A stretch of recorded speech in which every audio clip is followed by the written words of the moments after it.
we start with your name and title, please? Yes, my name is Brooke and I'm a narrative designer on Control. Yeah, cool. I mean, Remedy started with Max Payne. It feels like for every game there's been even more abstract, because you have like the dream sequences in Max Payne, and Quantum Break was quite abstract, but this is going full out abstract. Full out abstract, yeah. Is there a reason for that? So, okay, so well, Remedy, I guess we have our special like style and brand and tone for things, and we really like to make these strange games and experiment and sort of push the boundaries a little bit with storytelling. And when it came to Control is a new IP for us. Yeah. So we built the world from the ground up, using the new weird genre as an inspiration. So, you know, we've done like hard-boiled noir and sort of horror elements in Alan Wake, and sort of more science fiction-esque with Quantum Break. But this time, the new weird is a really interesting genre because it is unsettling, it's mysteries upon mysteries. It's inspired by, we're really inspired by Twin Peaks, Jeff Vandermeer's Annihilation, Southern Reach series, and the new weird is a lot of strange, mysterious elements that ask questions, but also there's mysterious forces that we can't understand. They're never really offered a solid explanation, and so that was something we were inspired by for Control. So, for example, you have a shifting, strange building that is a place of power. Yeah. You have a service weapon that's an object of power that shape-shifts. And so this genre has given us a lot to work with in setting a cool tone and world for Control. Why do you think that's so unsettling to have like a familiar place but with something unsettling in it?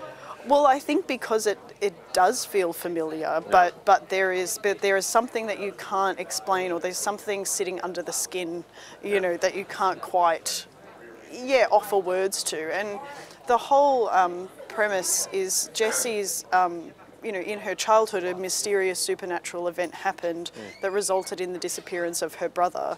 The Federal Bureau of Control investigate these supernatural phenomena. They try to impose understanding on them, and they took her brother.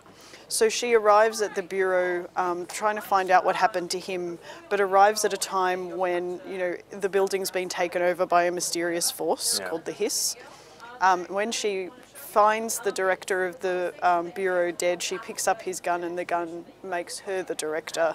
And so she has to deal with this situation as well as find out what happened to her brother. Yeah. And so she's a person who is aware that unexplainable, unsettling things exist in the world, but she's been unable to explain them. And so she's aware of these unsettling, mysterious things. That's made her an outsider. But when she gets into this building, there are people who deal with this kind of stuff every day. And in fact, a whole bureau is built out of it to research it. Yeah. So I think what makes it unsettling is that everyone is trying to find an answer, but we don't actually really say what the direct answer is. We know, we have a logic to the world, but the way to make that unsettling is to drop hints and make the player curious, make it feel like, let them know we know what's happening, but really inspire that curiosity. I think a lot of the mood of the spaces, like the lighting and the visual design and the sound design, add to the unsettling nature as well. Like just listening to that soundtrack and listening to the way things sound, the building always sounds like it's kind of moving. And I think all of that combined creates that unsettling feeling that we're going for. Yeah. You always worked with having a strong lead character and a lot of speaking of unsettling, how hard is it to make characters with like familiar faces but not make them uncanny valley? All right. Yeah. Well, I guess I can't really speak to that from a technical perspective, but we have, you know, very talented visual artists and character tech team who do a lot of the face scanning and then go in and I mean the amount of time and energy that they put into making it feel really good and really realistic, down to how the characters' eyes move and where they look and the kind of gestures that they make when they talk, I think gives them a realism that manages to avoid that uncanny valley. For example, it's easy to have characters whose eyes don't move when they talk to you, and it looks really odd. But they spend a lot of time, adding those touches that make the characters feel real, but also the actors' performances, and the fidelity to which they're captured really adds to that too, I think. Yeah. Are you thinking about like performance capture and stuff like that when you write the narrative for the game?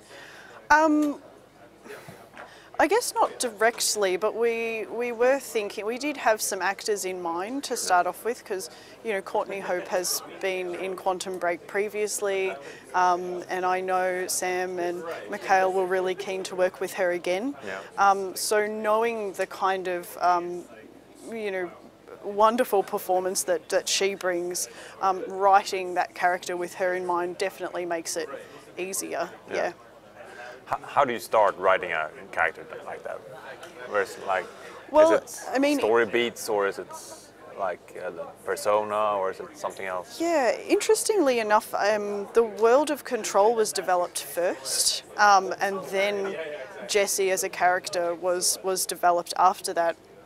And I think what's interesting about that is when you have a game in a world that has all those mysteries and strange, unsettling things about it, it's also a tone that's hard to explain, and things are not directly over-explained.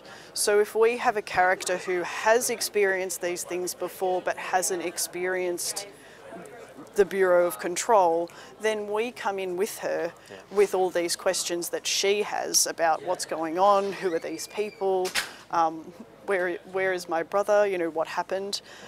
We have all these questions at the same time, and so when you have a character who has questions with you, you feel immediately close to them and wanting to find out as well. So as Jessie learns about the role of a director, about the oldest house, about the people in it like Emily Pope and Chief Arish, we come to know these characters with her.